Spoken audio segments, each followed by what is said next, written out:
This is the new Chevrolet Aveo, and it is a vast improvement on the last model. It looks like a great deal of thought has gone into its design. The contours of the bonnet, the more characterful light clusters. It has some very subtle changes, but by no means small. It's both longer and wider and easily fits 4 adults. Let me show you.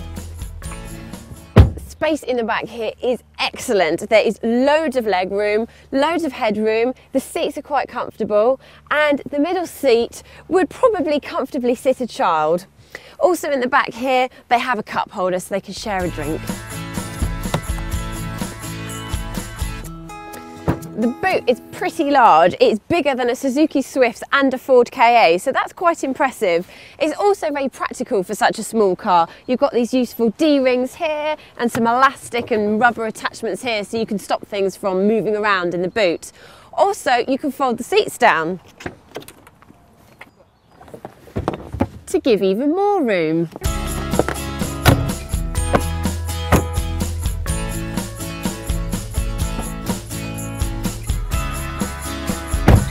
Well, the interior is motorbike inspired. It's got a funky rev counter and LED speedo, so it's quite sporty in here. Also, storage is very good for a small car.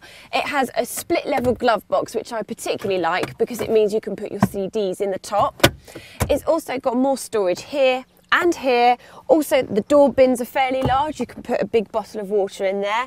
There's more storage here, and there's 2 cup holders in the middle as well. Equipment levels are pretty generous. You get air conditioning and cruise control as standard, and for those with safety in mind, you get 6 airbags and also electronic stability control. To get comfortable for driving, there is plenty of adjustment in the seat, forwards and backwards, up and down. There's also steering wheel, reach and rake adjustment. Aveo is a really easy car to drive. All the controls are very light and the steering feels precise. It goes exactly where you want it to go. It seems to have the right balance between ride comfort and handling. In fact, the handling has pleasantly surprised me. I've found it very good fun to drive around the corners, and then an absolute doddle to drive around the city at slower speeds. There's a choice of 3 engines, 2 petrols and 1 diesel, but it's actually the fastest, which also happens to be the greenest, and it's the diesel that we're in today. And that returns an impressive 78.4 miles to the gallon on the combined cycle. Also, the petrol engines do feel quite strained and noisy on the motorway, and carb emissions are quite high for such a small car.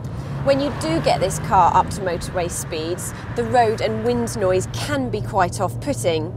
In fact, it really lacks the refinement that, say, the Polo has.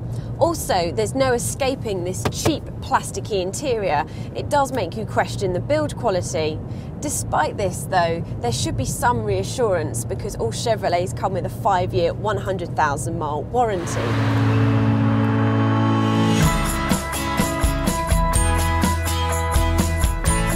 It also undercuts its rivals by at least £500, so it's a cheap car to buy. The sporty styling gives it an edge over other super minis, and when it's got its practical hat on, you will really appreciate what it can do.